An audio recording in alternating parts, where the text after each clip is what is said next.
Alright everybody, well I just got back from the annual Shang Tsung's Fight Night at the Galloping Ghost Arcade in Brookfield, Illinois, and I wanted to share some of the spoils that I acquired, some of the pretty awesome stuff I was able to get. And I do want to say that in the previous events I concentrated on getting all the control panels and marquees and whatnot signed, and this time around there was only one new actor or celebrity that was in attendance that was not in any of the previous ones. So I was able to concentrate more this time on getting some of the peripherals and other stuff that I wasn't able to get the last few times I've gone. Now the actor celebrity that was there this time that was not present at any of the other ones was Catalin Zamir, who played Katana there. You can see I got an autographed picture from her. So she was the only one that was there that was not at the previous one. So I only had to bring my MK2 control panel and marquee because I was going to have her sign those as well. So with just having two arcade parts to bring, I was able to concentrate on getting a bunch of other stuff, being all these 8x10s. So I got all these, instead of zooming in here and going through all of them, I'll just post a bunch of pictures that I took of these before I got them all mounted here above the machines. Let me give you an idea of a scale here of all of them. It's pretty neat having them all up on top of the machines like that. And then there's one more here that Richard DeVizio is nice enough to sign here for me. So it's pretty neat, some of the extra stuff I got. Of course, all these signatures that were on here before, you guys are all familiar with. But one thing I do want to mention is that Leah Montalongo, who played Sindel in MK3 here, the last time I went to this event, she signed the marquee, but before I was able to have her sign the control panel, she had to leave, so she ended up leaving early. So this time I was able to have her get the control panel. So you can see there she signed the control panel, so now I have the control panel and the marquee signed by Leah. So I only actually brought with me to the event the MK3 control panel, the MK2 control panel, and the MK2 marquee. So you can see Catalin signed it right there on the control panel, and then up here on the marquee she signed towards the bottom here, which isn't really a big deal. You can still kind of see it. So she was kind enough to do that for me. So I was able to get a bunch of other stuff. This is a scan here of the 1992 comic book that you would get when you sent off for the advertisement on the MK1.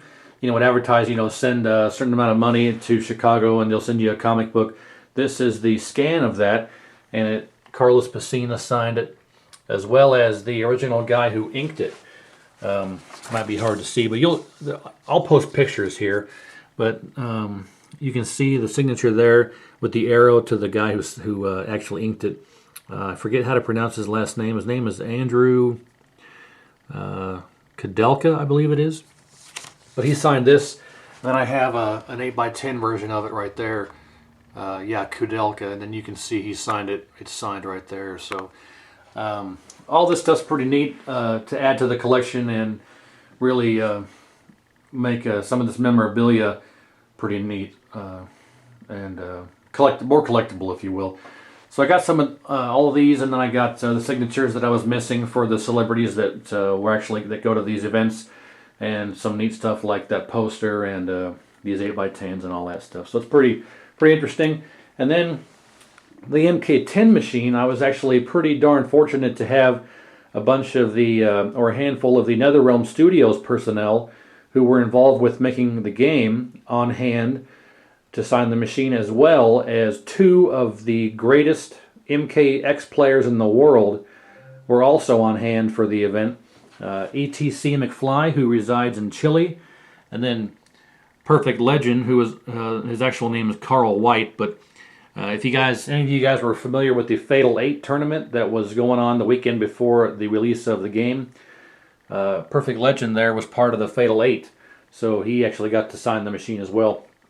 And then of course Carlos Pacino was in charge of all the motion capturing, and John Vogel and a bunch of other people who were involved with the game testing and stuff like that. So I got some of the MK10 machine signed as well, along with the marquee. The same people who signed the control panel did the marquee for me too. So that's about it though. I didn't have too much with me this time.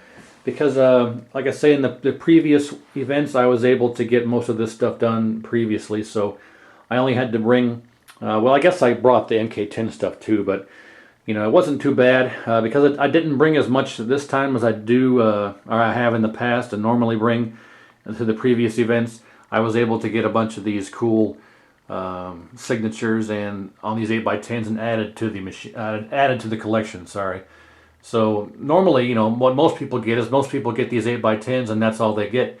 But I wanted to get all the machines signed first, and then knowing they were going to have this event more than once, I got all my machines signed by all the people that have been to all of these events up to this point.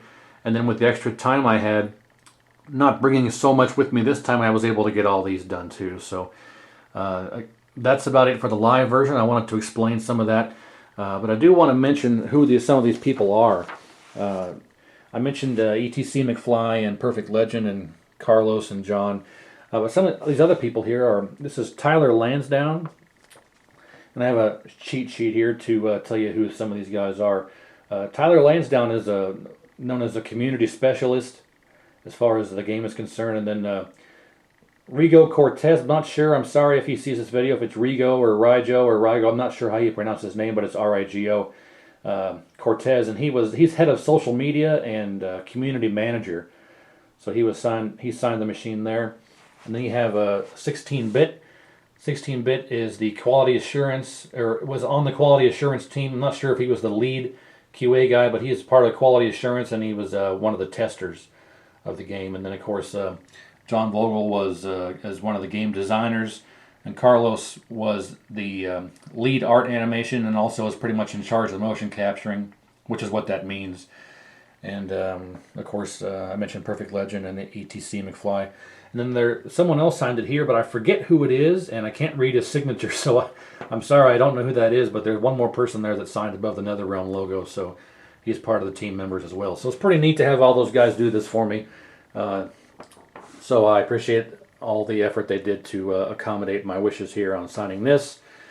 So otherwise, that's about it. So I'm going to actually go ahead and show all the pictures of all this stuff close up so you can get a better idea of what all this stuff is. So thanks for watching again, everybody, and thanks for being fans and following along with these videos. I know I don't post too many, and I've been kind of lacking here in the last few months in videos, but I've been busy with some stuff and making this MKX machine and looking forward to going to Chicago. So now that all this stuff's done, I'll be doing a lot of videos here. So stay tuned for all those.